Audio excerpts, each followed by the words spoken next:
everybody, this is Tanya. Okay, today I am making pear butter.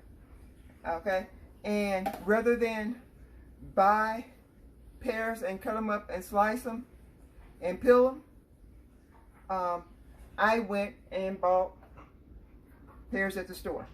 I was watching Homestead Heart make some, I forgot if there was pineapple or apple, I forgot, or if she mentioned it in an apple video, but I'll try to find it and link it in the description below. But she did mention that if you want to, you can buy fruit that's already canned and you can use that. And I purchased 8 cans of pears and 100%, there's a glare, there you go, 100% juice. And you want to make sure that whatever fruit you use is in 100% juice, not heavy syrup, not in, I think they call it light syrup or something like that, because they add stuff to it to enhance the flavor. So you just want something that's in 100% juice, okay? Whichever fruit you use. Now I'm using the Great Value brand. You use what brand you want. This is what I bought. This was the most economical, in my area, this is $1 a can. Used to be 50 cents, but we don't want to talk about that. Anyway, so like I said, I have 8 cans of fruit emptied in here, and 1 can of the fruit was actually in its own juices. You don't want to use the juice for all of them. Just 1 can with the complete can, juice and fruit, and the rest of them you drain, okay? And which I think that ends up being like a 1/4 cup or something like that. And so we're going to let this cook low and slow, just like we do everything else, for about 12 hours. And in 12 hours, we will come back, and that's when I will be adding our spices to make this pear butter. Okay? Again, I'll be using the ingredients inspired by Homestead Heart. I will link that in the description below so you can watch her video. And I will bring you back in 12 hours so you can see where we are. And then we'll take it from there for the next step. All right? So we'll see you in a matter of seconds for me, 12 whole hours from now. All right, talk to you in the next clip. Okay, everybody, it's the next day. It's been approximately, I guess, for 14 hours that I put this in the slow cooker. And then we're just going to open it up. See how the pears have turned dark?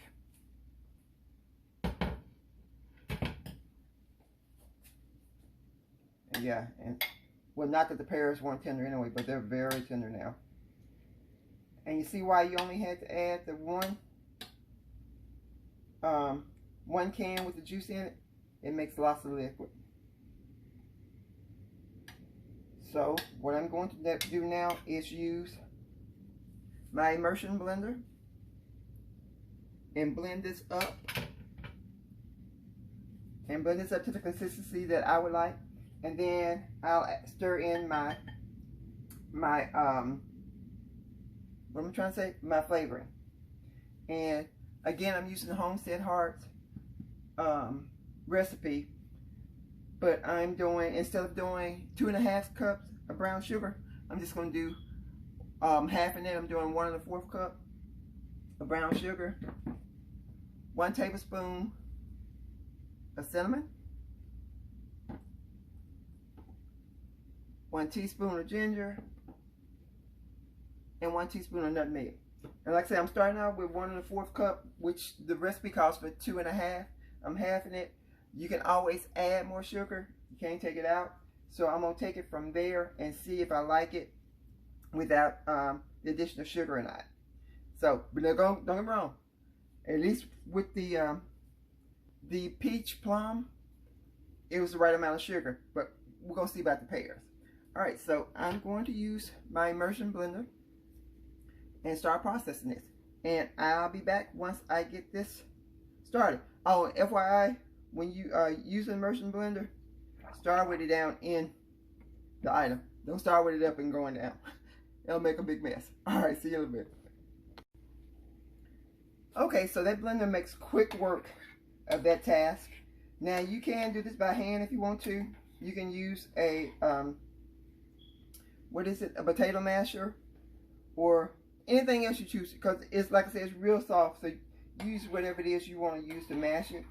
But that immersion blender makes it very quick and easy. Now again, it can be very powerful, so be careful, because you don't want to end up with soup. That has happened to me. Alright, so here are my seasoning, and I'm just going to put these in here, dump that in, and stir it in. Simple, simple, simple.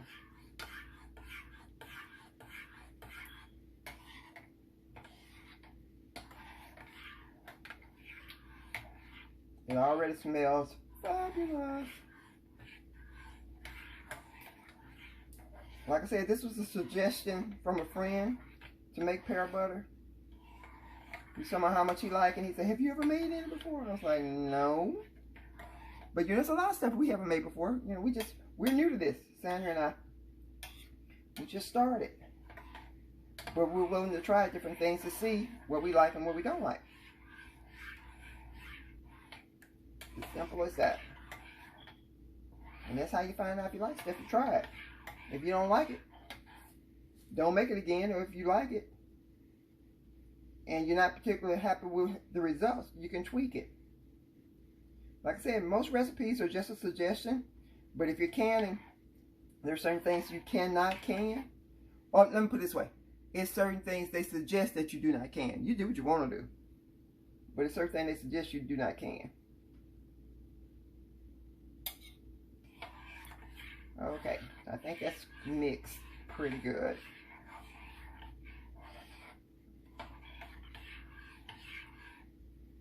Let me taste it. See how thick that is? Now, as I'm gonna let it cook for another, like I say, it's been 14 hours now, so it's gonna probably cook for another 10 hours. It's gonna be cooking down some more, so it will reduce and get thicker, even thicker. But let me give this a taste for you.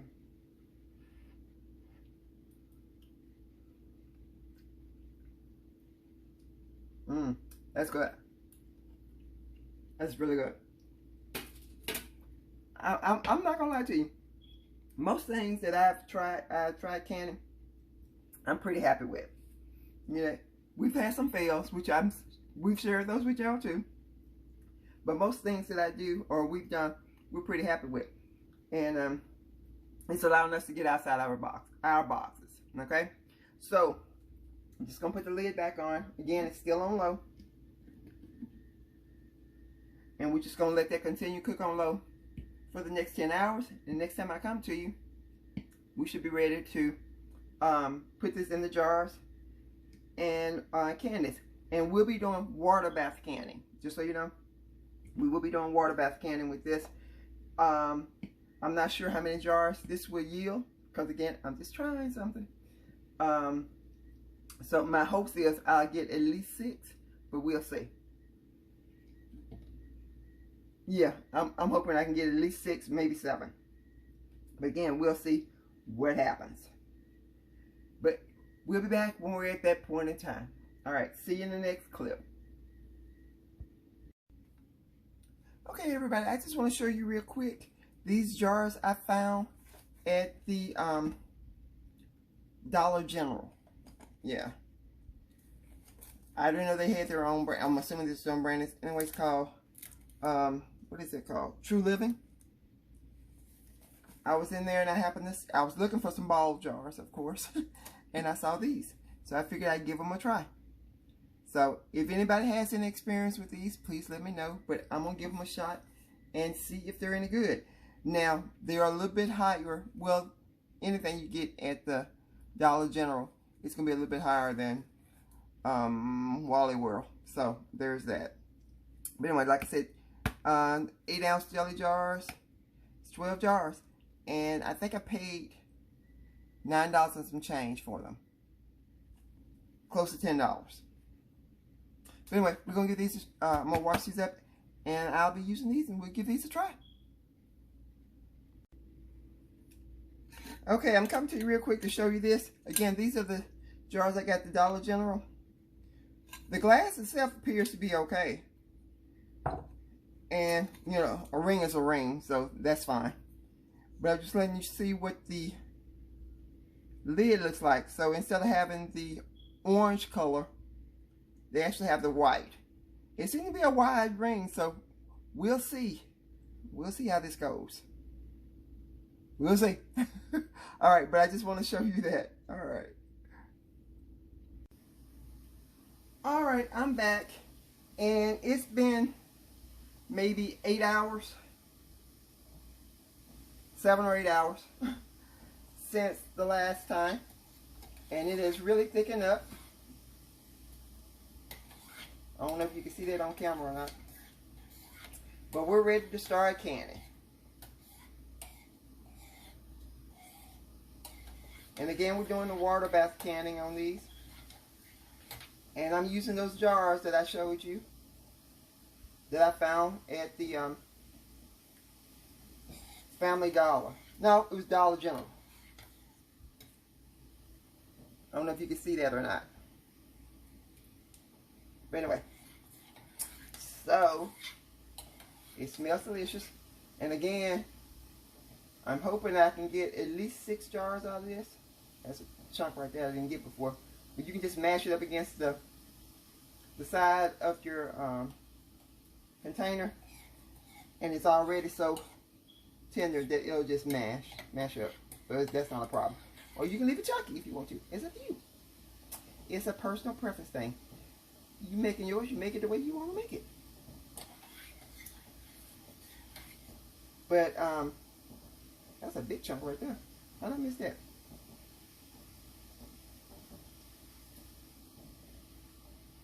I think I got it then. Okay. I have my jars heating up in my canner.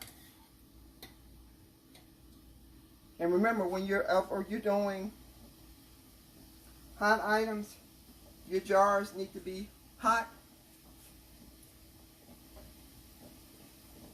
Else they're subject to, when you put the hot items in there, it's subject to blow out. I can go ahead and turn this off now, since we're getting ready to start canning.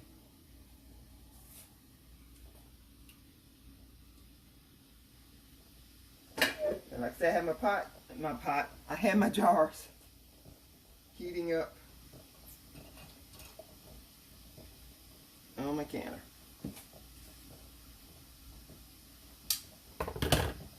And we're going to do 1 inch headspace. Not 1 inch, I just lied. We're going to do a 1/4 inch headspace.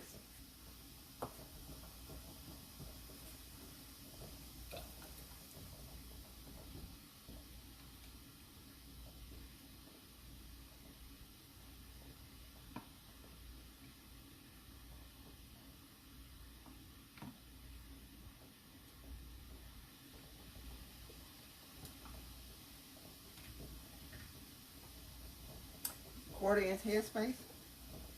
You can use water to wipe your rims off if you want to. We always use vinegar, so I'm going to use some vinegar to wipe off my rim, because I can see where I have some residue on it. And just about every time I personally do jelly or jam, I have some residue. You might be a little bit more neater than I am. But that's the saga of tanning. See? But it's no biggie. You just take your vinegar or water if you want to use water, and just wipe it off. Just make sure that the ooh, that's hot. Just make sure the top of the jar is clean, because you do want your seal to adhere. And like I said, I'm trying these new jars. And you know, a lot of people they warm their lids. I don't do that. Ball doesn't require that you do that. Or, not ball, the canning something or another. They don't require it. U.S. canning something or another, they don't require that. And I think I showed you before, see the seal is white on this. So, we're trying these to see.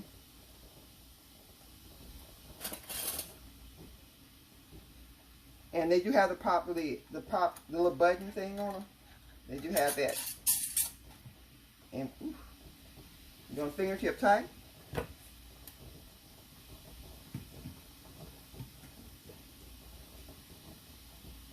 And there we go. And so we're just going to put that in the counter.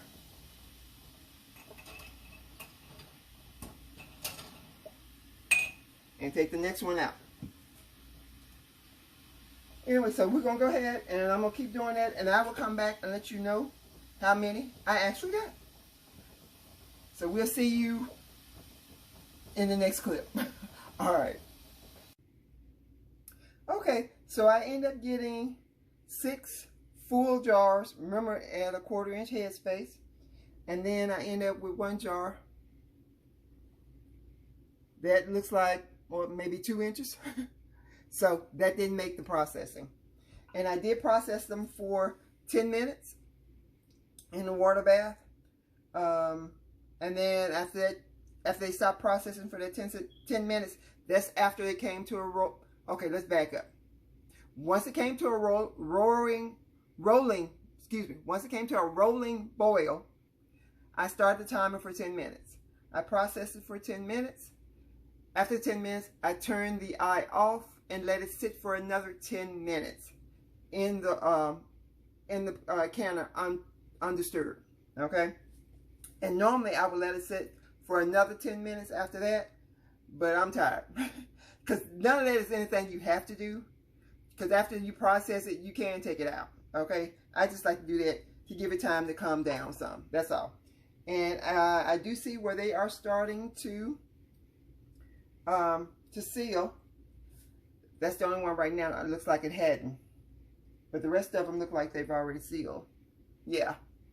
But anyway, like I said, this is my attempt at pear butter. And I think it came out rather well. I do. I like it. I like it a lot. But anyway, so thanks for watching. I will, again, put Homestead Heart's video in the description. So you can go watch her if you want to.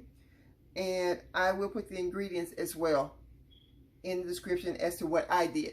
And by the way, I did not add any more brown sugar. So that 1 1/4 cup brown sugar was enough for me and my taste. Now, again, when you taste it, you might say, I might need some more sugar.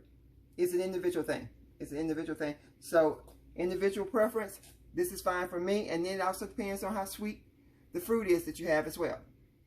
That's a determining factor as well. All right, so we're going to let this sit for 12 to 24 hours to make sure they seal. At probably within the 12 hours, I'll come back and check them. If they're sealed, I'll take the rings off, wash the jars, and put them away. Okay, but at least 12 to 24 hours. So thanks for watching. We'll see you in the next video. And y'all leave a legacy. Bye.